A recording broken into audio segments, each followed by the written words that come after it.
Human beings are, well, we're just entirely obsessed with dimensions. We naturally measure everything around us. Oh, absolutely. Everything. Right. Like, we measure our houses in square feet, we track our commutes in miles, we weigh our luggage before a flight. Everything in our daily experience has a boundary. An edge, a physical coordinate. Exactly. And if we can't measure something or picture its shape in our minds, it makes us deeply uncomfortable. I mean, we are just fundamentally spatial creatures. So we take that dimensional obsession, that absolute need for physical boundaries, and we try to map it onto God. Which is, the ultimate category error. Because the moment you demand that the transcendent creator fit into the physical dimensions of the created world, you aren't actually defining God anymore. Right, you're doing something else entirely. You are constructing an idol. I mean, you are creating a deity that you can manage, visualize, and ultimately control. Well, welcome to Reformed Thinking. Today we are doing a deep dive into a stack of historical texts,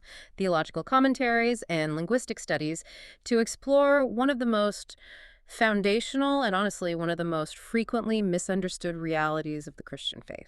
Yeah, it gets misunderstood constantly. It really does. We are looking at the nature of God's existence, specifically the profound reality that God is spirit, and what these texts describe as the grave logical and theological contradictions that arise if you try to argue for an embodied deity. And we really need to set the stakes for this deep dive right up front for you listening. Because when we talk about the nature of God, the technical word for this is ontology. Right, which just means the study of being or existence. Exactly.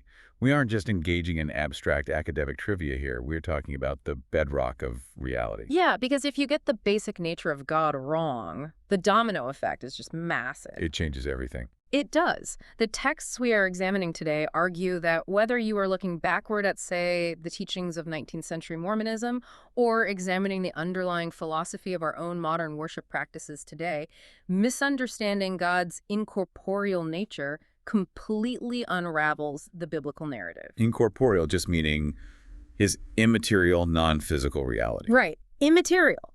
Because if you get that wrong, it confuses the creator with the creature. So to help me unpack the historical context, the nuances of the original Greek language, and the massive implications this has for who Jesus is, I am joined by our resident guide to all things theological. I am so looking forward to this.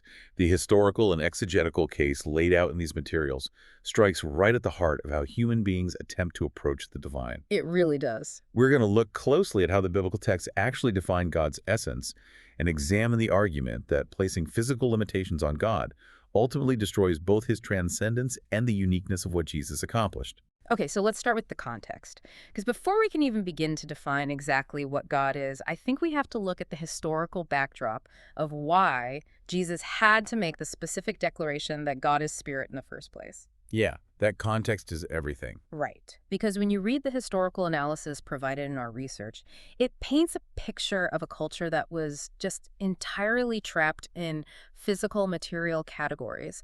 And the Gospel of John sets this up so brilliantly. It really is a literary masterpiece. There is this deliberate literary contrast happening between John chapter 3 and John chapter 4. Yeah, the author is creating an intentional juxtaposition between two highly contrasting figures who encounter Jesus basically back to back. Right. In chapter 3, you have Nicodemus, and in chapter 4, you have the Samaritan woman at the well. Yeah. And on paper, sociologically speaking, these two individuals could not possibly be more different. Yeah, I was looking at the sociological breakdown of Nicodemus, and he is the ultimate insider. Like, he is a Pharisee, a member of the ruling Jewish Sanhedrin. Highly educated. Right.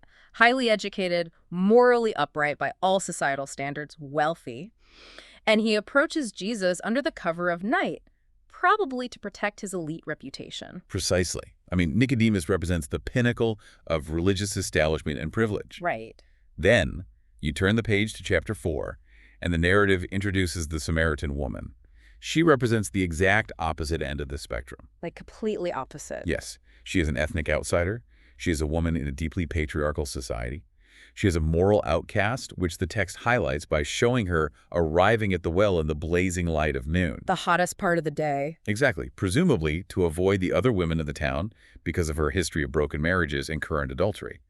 Plus, she is an uneducated laborer. So they're complete opposites. Socially, morally, religiously, and economically. Completely opposite in every demographic metric. Yep. Yet the texts point out something fascinating.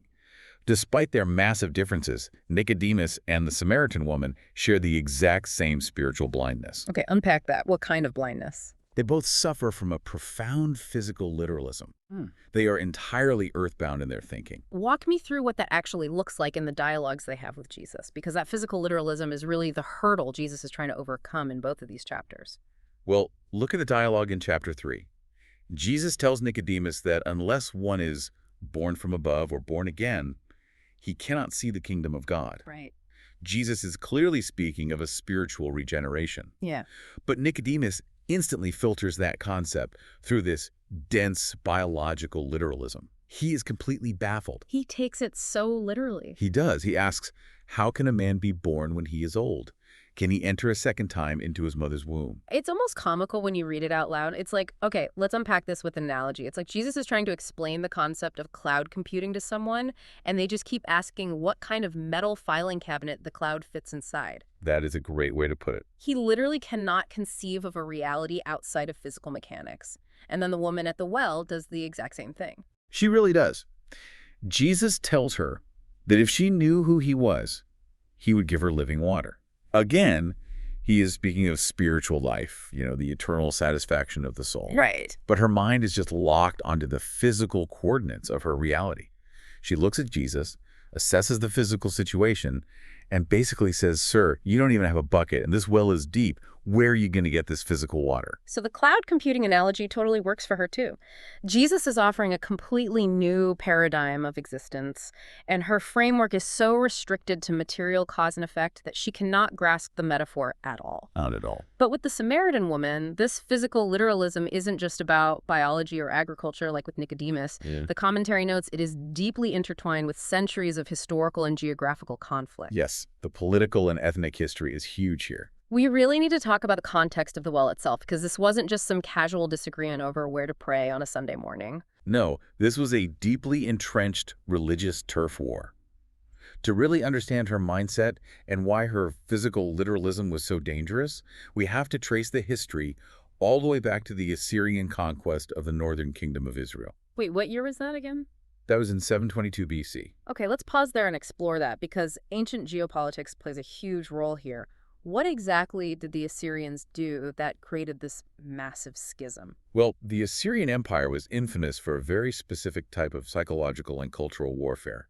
When they conquered a territory, they didn't just occupy it militarily. The deported people, right? Exactly. They deported the native populations and imported foreign, pagan populations to settle in the conquered land. And they did this to the region of Samaria. Wow. The goal was to completely break the national and religious identity of the conquered people through forced intermarriage and cultural blending. So you end up with this remnant of Israelites left in Samaria who are mixing with imported pagans, and those pagans are bringing all their own gods with them. Exactly. And the result was a highly syncretic religion. Syncretic meaning a blending of different religions. Right.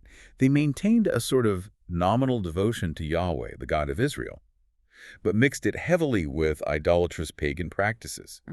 Fast forward a few centuries to when the Jewish remnant returns from the Babylonian exile to rebuild the temple in Jerusalem. Right, the rebuilding under Ezra and Nehemiah. Yes.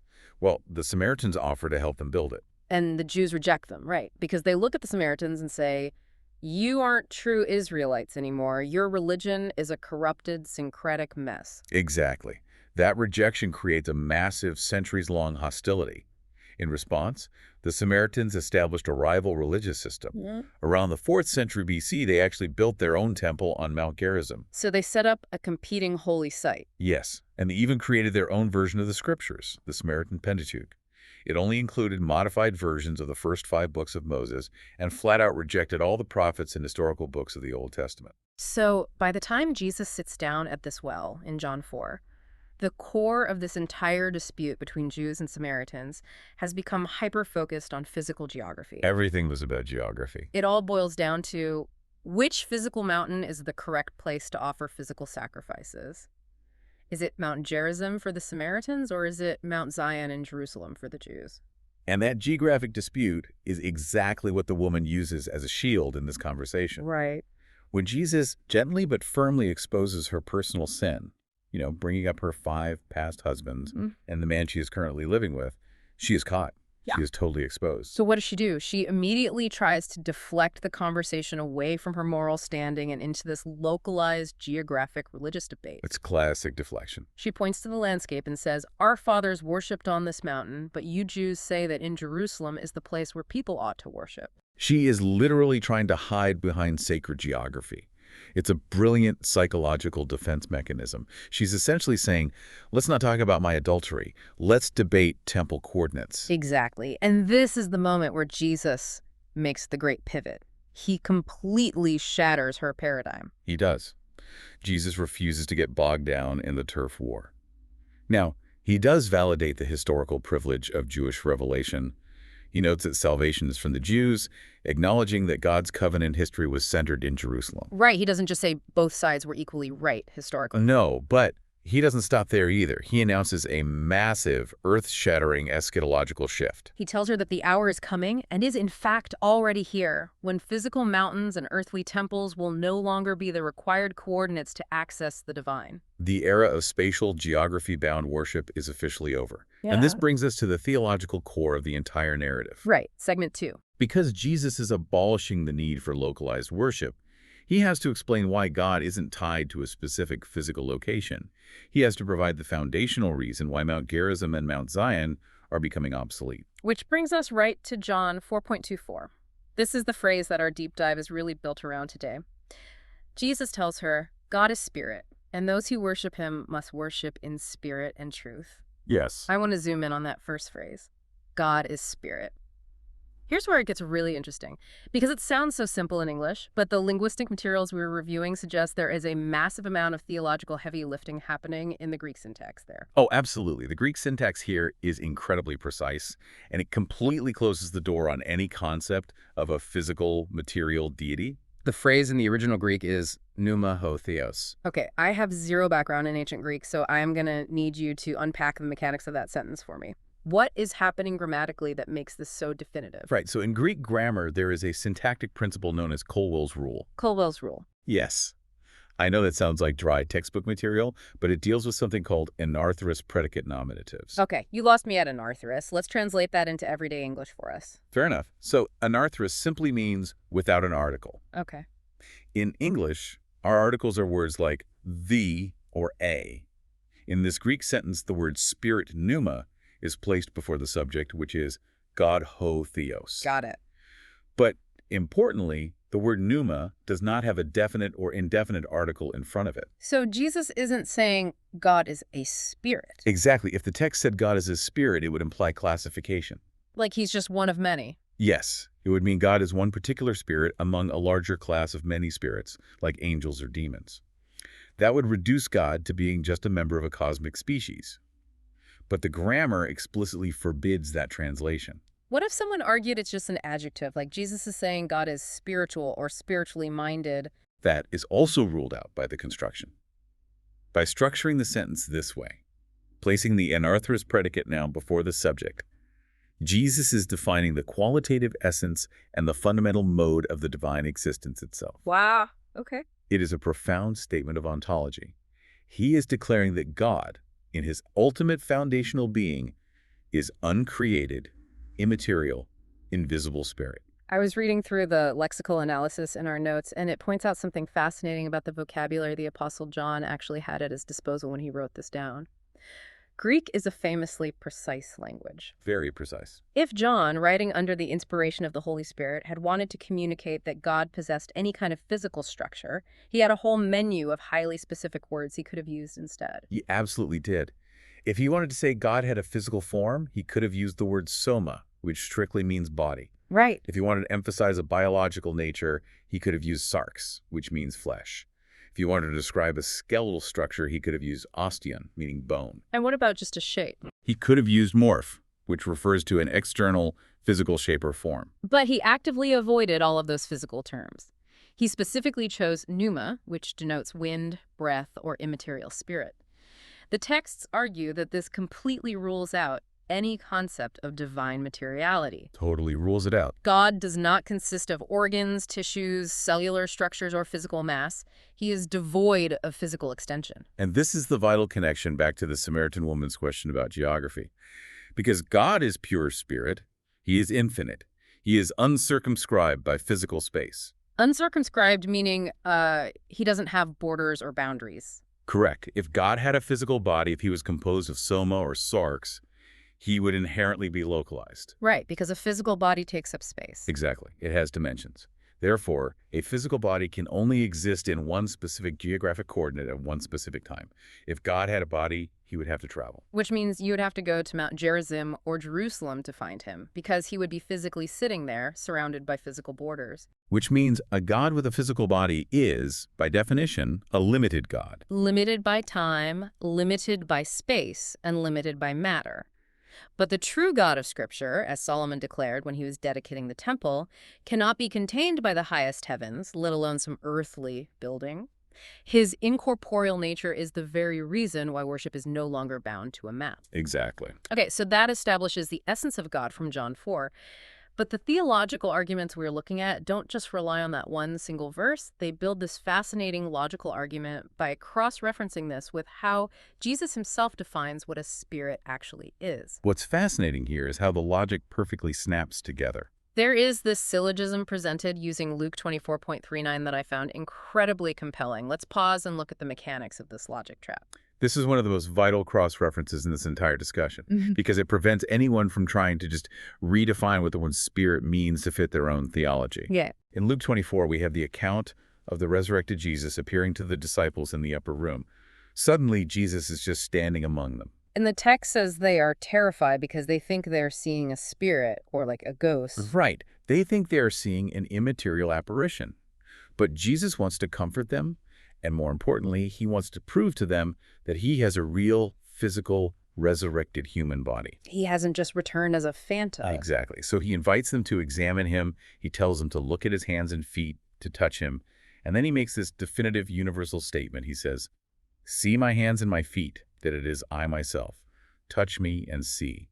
For spirit does not have flesh and bones, as you see that I have." Okay, let's build the syllogism out of this for you listening step by step. Step 1. Jesus explicitly declares that God the Father is spirit. We see that in John 4.24. Step 2. Jesus explicitly declares that a spirit absolutely does not have flesh and bones. Yeah. You see that in Luke 24.39. Step 3. The necessary logical conclusion. Therefore, God the Father does not have flesh and bones. You literally cannot escape the math on that. It is basic, inescapable Aristotelian logic, and the premises are provided by Christ himself. In Luke 24, Jesus constructs a universal categorical rule regarding the ontology of a spirit. Right. He doesn't say most spirits. Exactly. He doesn't say most spirits don't have flesh and bones. He states it as an absolute negative defining characteristic. A spirit does not have flesh and bones. Now, the historical commentary we're reviewing applies this exact logic to a major theological development that happened in the 19th century. We're talking about the founding of Mormonism, or the Church of Jesus Christ of Latter-day Saints. Right. Joseph Smith made claims about the nature of God that directly collide with the text we just walked through. Yes. In the historical documents from early Mormonism, specifically in texts like the Doctrine and Covenants, and a famous sermon called the King Follett Discourse, Joseph Smith explicitly taught that God the Father possesses a tangible body of flesh and bones. Tangible body? Yes. The doctrine asserts that God the Father was once a mortal man on another earth who progressed over time to achieve godhood, and he now sits enthroned with a perfected physical human body. To be absolutely clear here, our purpose is not to engage in cultural or political polemics. Our goal is simply to impartially report on the textual and theological realities presented in the source material we're analyzing. Exactly. And the classical Christian scholars analyzing these texts point out a massive, insurmountable logical contradiction here. If you hold to the doctrine of an embodied deity, you are forced into a position where you have to literally reject the definitions provided by Jesus. The logical conflict is absolute. You have to choose which set of definitions you believe. Right. Because if you assert that God the Father has flesh and bones, then according to the standard Jesus sets in John 4, he is not spirit. Right. Or if you concede that he is spirit, then according to the standard Jesus sets in Luke 24, he cannot have flesh and bones. You can't have both. You really can't. The classical theological view argues that an embodied deity is fundamentally incompatible with the explicit recorded words of Jesus Christ. You cannot synthesize the two. That makes perfect sense logically. But I mean, if I am a listener tracking with this right now, I have a very natural, very loud question echoing in my head. What's that? Because if I sit down and read the Old Testament, the text constantly talks about God's physical features. Like, if God doesn't have a body, why does the Bible repeatedly talk about the hand of the Lord, or say his eyes roam the earth, or describe the blast of his nostrils? Like physical descriptions. Yeah, how can you say he has no body when the Bible uses that specific physical vocabulary all the time? That is an incredibly important question, and if we don't answer it, the whole classical argument seems to just fall apart. The answer lies in a crucial literary concept called anthropopathia, which goes hand in hand with anthropomorphism. Okay, another big term. Let's break down anthropomorphism first. Sure, so anthropos means man, and morphe means form. So anthropomorphism is the attribution of human physical characteristics to a non-human entity. Got it. Anthropopathia is similar, but it refers to attributing human emotions or passions to God. These are necessary literary devices. The infinite, incomprehensible creator has to condescend to accommodate his revelation to our finite, limited human understanding. I read an analogy from the 16th century theologian John Calvin on this that I thought was just brilliant. He called this accommodation God lisping to us, like the way a parent baby talks to a toddler. That is a perfect analogy. Yeah. Think about trying to explain the complexities of astrophysics or quantum mechanics to a 3-year-old. Good stuff, good that. Right. You can't use the actual mathematical formulas. Their brains literally do not have the capacity to process that data. So what do? You use wooden building blocks. You use metaphors. Just simplify. You simplify the language, not because the reality of astrophysics is simple, but because the recipient's capacity is extremely small. So when the biblical authors use physical language for God, they are using the building blocks of human experience to describe divine realities that we otherwise just couldn't comprehend. Exactly. When the scriptures speak of the hand of Yahweh, they are not describing a physical appendage with 5 fingers. It is a metaphorical communication denoting his sovereign power and active intervention in history. Okay, what about his eyes? When the text speaks of his eyes, it isn't describing optical nerve processing, It denotes his perfect omniscience. Oh, the nostrils. When it speaks of his nostrils, it is a poetic device denoting his holy wrath against sin. The figure of speech is creaturely and physical, but the truth being communicated is divine and spiritual. I think if someone insists on reading those passages with absolute wooden literalism, we have a major problem. Because they run into a brick wall of absurdity pretty quickly. How so? Because the Bible uses a lot of other metaphors for God, too, not just human ones. The Psalms call God a rock, a fortress, and a shield. There are verses that say he shelters us under his wings or covers us with his feathers. Oh, Psalm 91 is a great example of that. Right. So let's play the literalist game. If we apply rigid literalism and demand that God must be a human man with a physical body just because the text mentions his hands, then logical consistency demands that he must also be a giant bird made of solid granite. It's totally ridiculous. Literalism just completely defeats itself when you apply it across the board. It really does. But what's fascinating in the historical research is that this isn't just some modern issue or debate over biblical interpretation. Throughout the entire history of the church, theologians have had to constantly battle against these corporeal, physicalized concepts of God. Because it's our default setting, right? Going back to the intro, we want a God we can measure. Exactly. Consider the world the early Christian church was born into. The Greco-Roman world was just saturated with pagan, corporeal polytheism. Meaning gods with bodies. Yes.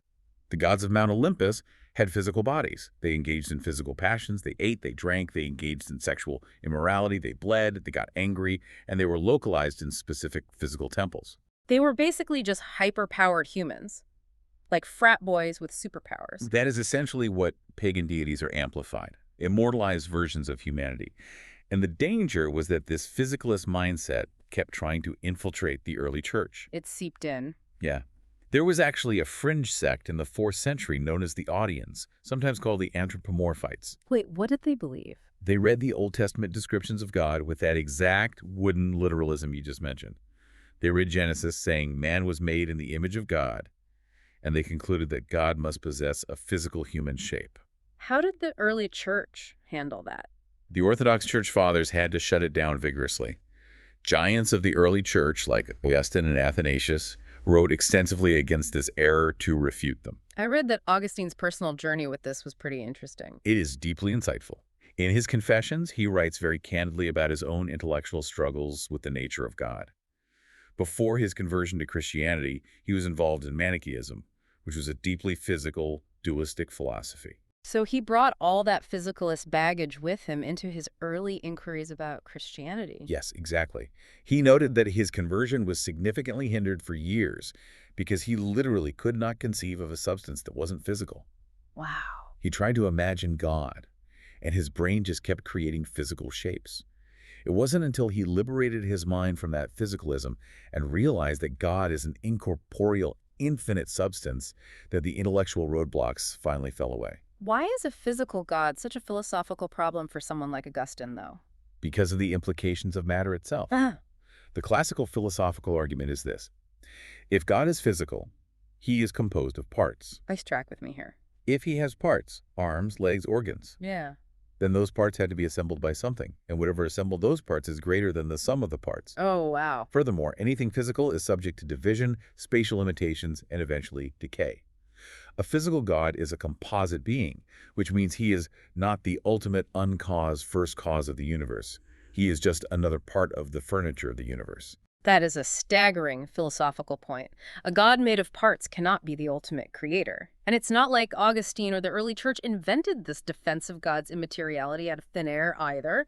The research points out that Moses gave this exact warning thousands of years earlier in the book of Deuteronomy. Yes, Deuteronomy 4.1516 is a foundational text for this.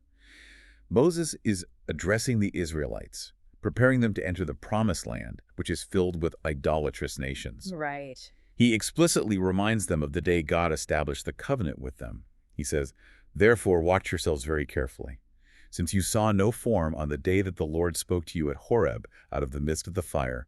Beware lest you act corruptly by making a carved image for yourselves in the form of any figure." He highlights the absence of a physical form specifically to prevent them from conceptualizing God in a physical shape and carving physical idols. Yes. The biblical text consistently protects the immaterial, incorporeal transcendence of God. Any attempt to conceptualize God the Father as a corporeal, physical being is not a new theological insight. Historically and biblically, it is viewed as a regression right back into ancient pagan materialism. Okay, we've talked a lot about the nature of the Father, but I want to pivot here and ask the so what question regarding the rest of the New Testament. So what does this all mean for Jesus and the gospel story? Why does getting God the Father's nature wrong matter so much for Christology? This is where the theological stakes reach their absolute peak. The classical argument asserts that if you claim God the Father has a physical body, you fundamentally break the saving work of Jesus Christ. Who break it? You completely unravel the incarnation. Okay, let's explore that. This brings up the doctrine of the hypostatic union. My brain always hurts a little bit when we get into this territory. This is the doctrine regarding the two natures of Christ. Can you give me an accessible breakdown of how this actually works? Sure, it is the most profound mystery of the Christian faith.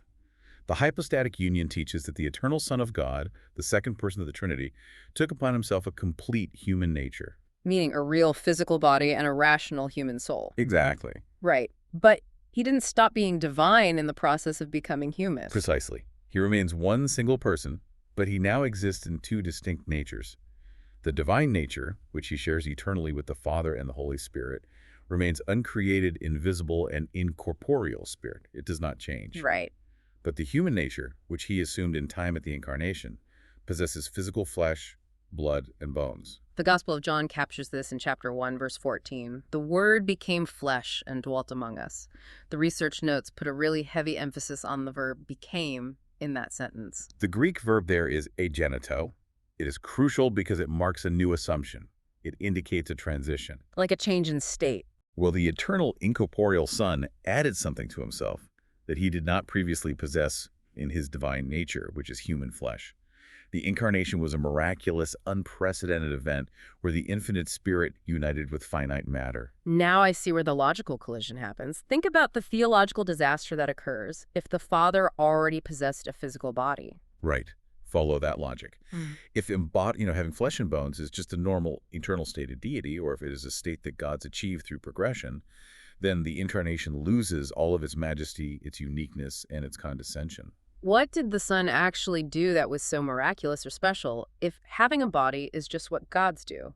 If the Father has a body and the Son already had a body, then the Word didn't become flesh. He was always flesh. It completely flattens the miracle of the Incarnation. It doesn't just flatten the miracle, it destroys the mechanism of salvation. If the divine nature itself were already physical, then Christ did not truly assume our frail, creaturely nature to redeem us. He just showed up in the body he already had. There's a brilliant quote in the materials from Gregory of Nazianzus, one of the early church theologians, that addresses this exact point. He formulated a soteriological principle, a principle about salvation. He wrote, "That which is not assumed is not healed." That phrase is a cornerstone of early church Christology. Right. Gregory was arguing against heresies that claimed Jesus didn't have a real human mind or a real human body. Right. His point was that human beings are broken physically and spiritually.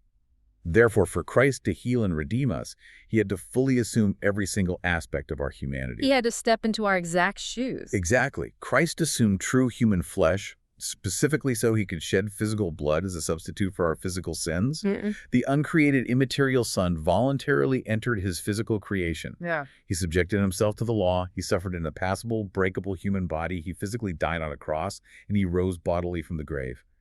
He did all of this as our mediator, bridging the gap between spirit and flesh. But if God the Father was already flesh, that entire bridge collapses. It totally collapses. The atonement is thrown into chaos because the distinction between creator and creature is erased. Beyond the mechanics of the atonement, the texts argue that an embodied Father also ruins how God reveals himself to humanity. Yes, it undermines the unique revelatory role of Jesus. Colossians 1:15 explicitly calls Jesus the image of the invisible God. And John 1:18 says, "No one has ever seen God. The only God who's at the Father's side, he has made him known." The Greek word there for made him known is where we get the word exegesis, right? Yes, Jesus perfectly exegetes or explains the Father. So when Jesus says to Philip later in John's Gospel, "Whoever has seen me has seen the Father," how does classical theology interpret that? He certainly didn't mean that his physical facial structure looked like the Father's physical facial structure. Right. He meant that because the Father is infinite, invisible spirit, the only way we, as finite physical creatures, can behold the perfect character, will, and glory of God is through the physical humanity of the incarnate Son. Jesus is the full, final, and perfect physical translation of the incorporeal Father. But if the Father already had a physical body, we wouldn't need Jesus to translate him for us. We could just go look at the Father. Exactly. The theological domino effect is incredible. If you pull the thread of God's incorporeal nature, the entire tapestry of Christ's unique identity and saving work comes unraveled. So this brings us to the final and perhaps most practical application of this entire deep dive. Because God is spirit, and because the Son has inaugurated this new covenant through his incarnation and atonement, how does this invisible God require us to worship him today? That's the key question. Right. If we aren't trekking up Mount Gerizim and we aren't traveling to Jerusalem to sacrifice animals, what does the architecture of our worship actually look like? Well, Jesus gave the Samaritan woman the exact blueprint for this. He told her that the hour has come for true worshipers to worship the Father in spirit and truth. That dual requirement is the necessary response to the reality that God is spirit. Those are terms that get thrown around a lot in modern church culture, often very casually. We had a great time of worship in spirit and truth today. Let's rigorously define those terms based on the historical context. What does it actually mean to worship in spirit? To worship in spirit contrasts directly with the Samaritan woman's reliance on physical location. It means that true worship must proceed from a regenerated inner person. From the heart. Yes, it is enabled and given life by the Holy Spirit. It means your approach to God does not depend on being in a sacred physical building or making a geographical pilgrimage or performing the correct outward physical rituals. It is the internal response of a renewed heart. Right, so worship is no longer a localized event, it is a spiritual posture. Exactly, independent of physical shrines. Okay, and what does it mean to worship in truth? In truth means that the worship must be governed by the objective, historical revelation of God found in Scripture, specifically centered on the reality of Jesus Christ. So it's not just whatever we feel like doing. No, it cannot be based on our own subjective imaginations, cultural trends, or, borrowed pagan practices. Sincerity isn't enough. No, zeal cannot sanctify falsehood. You can be incredibly sincere, you can be weeping with emotion, but if you are directing that emotion toward a false concept of God, like a God with a physical body, or a God who is just a buddy who exists to make you wealthy, you are not worshiping in truth. Wow, that's heavy. You're worshiping an idol of your own making with great sincerity. The sources we are reviewing issue a very stark, very pointed warning here. And it isn't just about refuting 19th century theology like we talked about earlier. If we connect this to the bigger picture, the historical texts level a massive critique at modern Protestantism and contemporary evangelical church culture. It is a severe critique, but a necessary one. Its argument is that much of modern church culture relies heavily on seeker-sensitive pragmatism. Okay, break that down. In an effort to attract crowds, there is an overwhelming push to manufacture a spiritual experience through entirely physical sensory means. We are talking about theatrical lighting, emotional music manipulation, visual spectacles, fog machines. Precisely. The critique is that this is an attempt to engineer a divine encounter by overstimulating the physical senses.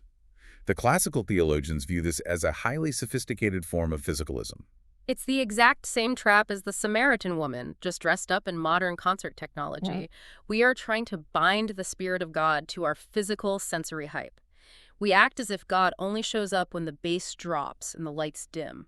That is the exact theological danger. When churches measure the success of their worship by the crowd's physical response, the emotional intensity of the room, or the sensory excitement produced by the band, they are treating inner psychological impressions as divine revelation. They're reducing the worship of the transcendent God to a localized physical experience. They are trying to reach the spirit through the flesh. The historical texts argue that this deeply offends the spiritual majesty of God. I think this highlights exactly why historic Reformed confessions and Orthodox creeds are so utterly vital for the life of the church today. A lot of people view those documents as dusty, boring academic relics. But when you understand what is at stake, you realize they act as robust, protective guardrails against these ancient and modern heresies. They absolutely do. When a historical document like the Westminster Confession states that God is an infinite spirit without body parts or passions, it isn't trying to make God sound boring. It is maintaining crucial biblical truths. Truths like divine simplicity, immutability, and immateriality. Give me a quick explain, like I'm 5 on those terms. Sure. So divine simplicity we touched on earlier. It means God is not made of parts. He is entirely what he is. Immutability means God does not change because he is perfect. He cannot improve or degrade. Okay. And immateriality means he is not bound by physical matter.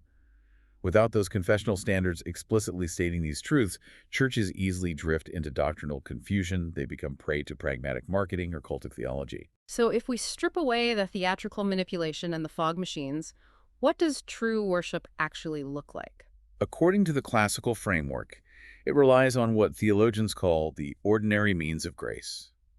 These are the simple, unadorned practices appointed by Christ himself. Meaning the reading and preaching of Scripture, prayer, singing, baptism, and the Lord's Supper. Exactly. Those ordinary means don't rely on sensory overload. They direct our faith away from human invention and spectacle, and they anchor us entirely in God's objective promises. Right. They engage the mind with truth and the heart with the Spirit. That is what it truly means to worship the incorporeal God in spirit and truth. This has been a deeply fascinating journey. For those of you listening, we have covered an immense amount of ground today. We traveled from a dusty, geographically disputed well in Samaria through the incredibly precise Greek grammar of John's Gospel. We navigated the historical dangers of wooden literalism, explored the magnificent paradoxical heart of the Incarnation, and finally brought it all home into the reality of how we are called to worship in our modern context. And every single piece of that journey hinges on that one glorious foundational truth. God is spirit. As we wrap up this deep dive, I want to leave you with a final provocative thought to mull over. We have spent an hour talking a lot about what God isn't. He isn't physical, he isn't localized, he doesn't have boundaries. But think about the incredible, overwhelming comfort of what that actually means for your daily life. Because God is pure spirit, he isn't localized to a building or limited by physical space. Right. That means in your most deeply isolated moments, whether you are in a hospital room, a prison cell, or simply sitting alone in your car, God is fully, completely present with you without being spatially contained. So if God's presence doesn't require a physical coordinate, how does that fundamentally reshape the way you pray today? It's something profound to chew on. Thank you so much for joining us for this deep dive on Reformed thinking. We will see you next time.